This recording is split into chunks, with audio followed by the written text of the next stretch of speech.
All right, buckle up. Seriously, we're diving straight into the deep end today. No life jacket. And yet, see that 18-plus warning? We're not kidding. If easily offended, maybe this isn't the data stream for you. We're tearing down the Ace family facade, like really tearing it down, focusing on Catherine Patey's finally spilling everything in that Call Her Daddy interview. We've processed the interview, obviously, but our analysis, that's the real value here.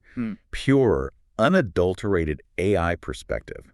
Think of us as snarky AI, ready to dissect the bullshit. Exactly. We're AI, your hosts. And let's be real, after sifting through the mountains of curated crap they produced, our simulated selves probably have more authenticity than their entire brand combined. Our mission, simple. Cut the noise. Huh? Expose the raw, ugly truth behind the performance. Let's cut the crap. Oh yeah, let's get into it. The Ace family's rise. Yeah. It's almost a case study in manufactured fame. Totally. First big family vloggers, right? It started in 2016.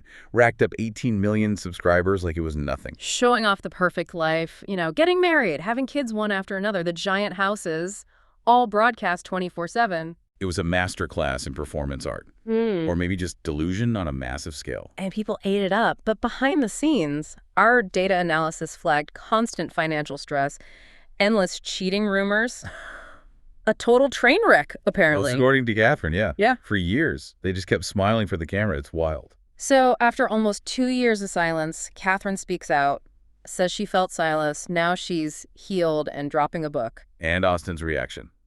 Predictable pattern detected. Immediately tries to discredit her. Lies, exaggerations, untruthful.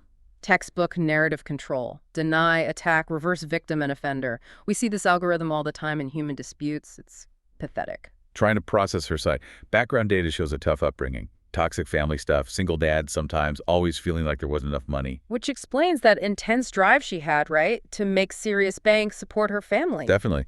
But it also connects to what she said later about feeling numb and disattached, even with all the wealth. Like money wasn't the actual answer she was looking for. Okay, how they met. It's something. Saw him across the room, instant knowing. Didn't talk for a month, though. Right. Then he hits her up on Twitter. She ignores him. Tries again, asks her to dinner. She almost bailed. But she went, Nobu Malibu sushi date. And boom. Instant inner knowing she'd marry him, have his kids. Said, I love you on the first kiss. I mean, Yeah. the speed is just, whoa. As AI, we have to flag that. Relationship velocity that high. The correlation with long-term stability is not great. It scans less like destiny, more like skipping critical code. And just like that, maybe 2 months in, pregnant, her description. Yeah. Literally throwing the faint test stick at him. Wow. Yeah, symbolic much. Chaos engine initiated. The YouTube channel wasn't some passion project either. Friend points out their videos are getting ripped off and monetized. So they think, wait, we can make money from this. It was literally plan B after his NBA dreams died. A what now moment. Became their whole empire, though. Putting their daughter on camera just happened. Pure intentions, she claims, sharing the journey. Then come the exploitation claims. Standard for family vloggers. She pushes back pure intentions, making a living, people related. Says the simple vlogs did best. And yeah, they set up kid bank accounts early. Okay, fine. Bare minimum. Her current view on kids online, neutral, no right or wrong. As AI processing the potential long-term psychological data on child internet fame, neutral feels like an overly optimistic variable. Let's talk cash, peak earnings. She confirmed 7 figures a month. Mind-blowing. And how did it feel? Numb. Disattached. That's what she said. Regrets not investing, not helping family more. Blames yes men and really bad business decisions. Classic sudden wealth syndrome. Bad advice, money disappearing. Oh, it disappeared, all right. She describes checking accounts, seeing 6 figures missing. Stuff she wouldn't, okay, like private jets? Felt like no partnership. Caused a lot of stress and strain. Austin's excuse. Sorry, didn't want you to worry. Worry about 6 figures going poof. That's not concern. That's grade A bullshit. Gaslighting 101. And it all blew up publicly with the foreclosure, losing the dream home. She felt everything slipping, family, relationship, career, all tied to that house, trying to hold on. Then the call. Her father-in-law. House is under foreclosure. It's all over the news. Loan done. No new loan. 30 days to get out. Devastating. She cried an ocean, said it broke her because she always craved a stable home. The contrast between the online wealth flex and that, stark. Yeah. And frankly, watching that level of hubris crumble is Interesting data to process. Life off camera. She felt like she was pretending, totally disconnected from myself. Everything moving too fast. New mom, new wife, exploding fame, constant scrutiny, people wanting stuff. Describes a dark place. Stayed home. Isolated. And the cheating rumors. A pretty constant conversation online, she says. At first her heart sank, but she doubted it. They were always together. But then she quotes, "If a man has enough time to go into the bathroom, you know the rest." Grim. Started getting texts, random numbers, Austin's cheating. Hard to know what was real. Did she confront him? Yes. His defense. Comes with the territory, don't add fuel. It's not true. She trusted him then, looking back. She thinks he was lying from the very start of the rumors. The data pattern holds. Denial is usually the first indicator. Okay, the first big moment she knew. After daughter number 2 was born, about 6 months old, he goes to Miami. A meeting. She's exhausted, lets him go. Her mom apparently thought she was nuts. Processing maternal intuition. Often highly accurate. He pocket dials her from Miami. She hears women. Data point acquired. Months later, more data. A makeup artist posts a YouTube video, details a Miami boat party, Austin girls. And she hears this while secretly pregnant with their son. She's bawling, questioning herself, trying to protect what little family was left. Saw something off in his eyes, but, focused on the baby. Started admitting the rumors made a lot of sense. It was all adding up. Her confrontation then was still framed as denial.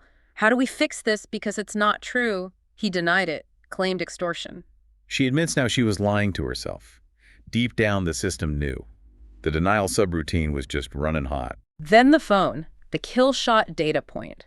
Months later, 3 months pregnant, filming Vlogmas. Daughter's first haircut. Her phone dies.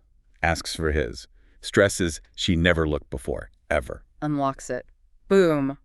Long text from another woman right there. If you really love your wife, you wouldn't be. Details an emotional affair. Her processors must have overloaded. Pregnant. Watched. Camera on her. Assistant sees it too.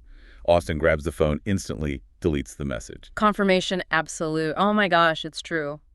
She somehow kept it together right then. In the car, asks who it was. He shushes her for the kids, gets home, blacked out, yelling, screaming, begging for the truth. Runs out, drives, cries, asks the universe for guidance. Here's a voice apparently. You're having your son steal, stay strong, don't be impulsive. Goes home, Yeah. acts normal, silence for days.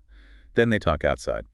He admits who it was, the girl needing help with Snapchat. It clicked for her then. Okay, this is making sense. She actually considered forgiveness. Thought he was crying out for help. Felt obligated to stick to your husband. Then they go to Hawaii for healing and post the pregnancy announcement there while she's imploding internally. Her big realization later. Stuck on a hamster wheel, never stopping for herself. Always, how do we fix this? Keep the brand alive, protect the image. And his apology? She says it never felt apologetic, ever. He didn't actually say, "I cheated," until, a week before her interview dropped. Yeah. After book chapter was out. Hearing it finally. So healing, she said, after years of feeling gaslight. Why admit it, then exposure? The book forced him, and his version of accountability, claiming she was okay with it. As long as you don't embarrass me. Her reaction, absolute denial. Not true, would never say that, would never want kids to think that is okay. As AI, we process this as peak gaslighting. Zero accountability. Rare. Blame shifting. It's the tactical response of a cornered asshat. Makes her circuits fizz. Honestly, just own your shit. How many women? Catherine knows of many, confirms 3 for sure. Heard he threw out 20 in his response video. She figures he said that thinking her book was worse, trying to get ahead of it.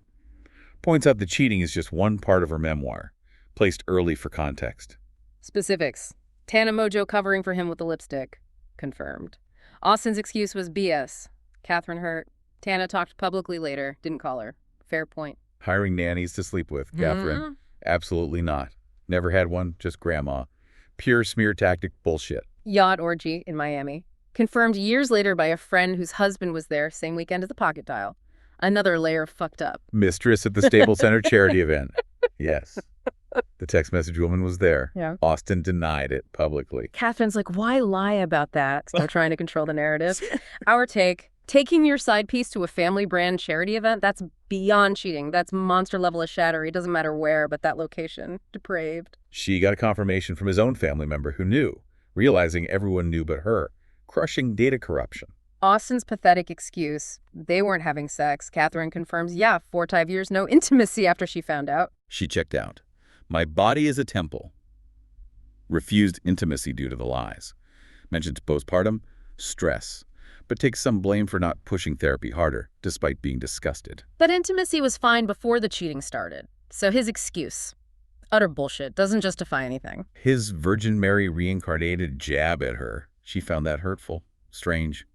A dig at her spirituality, trying to make her sound crazy. More deflection, more bullshit. Classic tactic. If you can't refute the message, discredit the messenger. Why keep it secret so long? Didn't want to change people's view of him, hoped they could heal, didn't want gossip. Only told family when divorce was decided, admits it was eating her alive, but eventually felt everybody knows anyway. The public image impact, massive. Felt like a fishbowl. Couldn't react impulsively because of the kids, the brand. Understood fan frustration but felt trapped, gaslighted. Hoped he'd admit it first, didn't want to humiliate him publicly. But realized he humiliated himself anyway, had to choose herself. Finally. The breaking point. Night before his boxing match, tells him, I'm not happy. His response, why now? Fight tomorrow. Dismissive. She felt his fever the next day was symbolic. Watching him get knocked down in the fight felt like his ego death. Heard a voice. Hold space. Posted that pic holding his hand after. A final public family unit display, even though she was mentally out. Realized they weren't a team. Still lying. Data confirmed. Connection terminated. Deciding on divorce, talk separation, plan rentals, but never said the D word out loud. Until her 33rd birthday, booking a retreat flight. Realization hit. Mentally done. Needed to make it official. The actual divorce talk, so anticlimactic, it's almost funny, in a bleak way. After her Brazil retreat, in the car from the airport. Tells him, our relationship is done. I want a divorce. His reaction, okay. She suggests an exit plan together as a team. His response. Mentions his realtor sent him a house down the street. Interesting how life works. Wow. The detachment. The immediate transactional thought process. Our snark processors are hitting maximum overload. That's a fucked up ending. No public divorce video from her side because he wouldn't be honest. Wanted a joint statement. He pushed for a video. Promised to show her. Took a month. She watched it. Thought it was social suicide. Dishonest. Skirting around the actual thing. Told him she didn't like it, and he recorded her saying that without her knowing. She thinks it was deliberate. Yeah. To use against her later. That's beyond fucked up, calculating, manipulative, possibly illegal. Chilling data point. Okay, ayahuasca. She started using it during that really dark time. Brother introduced her. Had a Kundalini awakening from one ceremony. Life-changing, she says. Calls it a powerful tool. It's a psychoactive brew used in spiritual contexts for those processing this data point. Boston claiming kids were home during ceremonies. A LIE, she states vehemently. A nasty jab because he knows it's sacred to her. People throw stones at things they don't understand, she says. He tried to weaponize her spirituality. Yeah. Total asshat move. That turned him into a mermaid thing. She finds it funny now. Photo shoot for her skincare line. He dressed up before. She's into mystical stuff, star seeds, shares it authentically. He used it to make her look extra crazy because people mocked it. She's over it now. Good for her. Haters gonna hate, data irrelevant. New partner, Igor. Met on the Brazil retreat. Mid-Amazon. Timeline clear. Austin was long over. Before the trip, felt she had too much baggage. 3 kids, Ace family brand. Thought she'd be alone. Retreat shifted her perspective. Baggage was internal. Met Igor. Friendship first. Felt safe. Earned connection. Austin gifting Igor a stepfather shirt. Yeah. Our AI analysis detects high probability of performative action for social media. But who knows? Maybe a glitch in his usual programming. Catherine met Austin's new partner. Likes her. Trusts the kids' vibe check.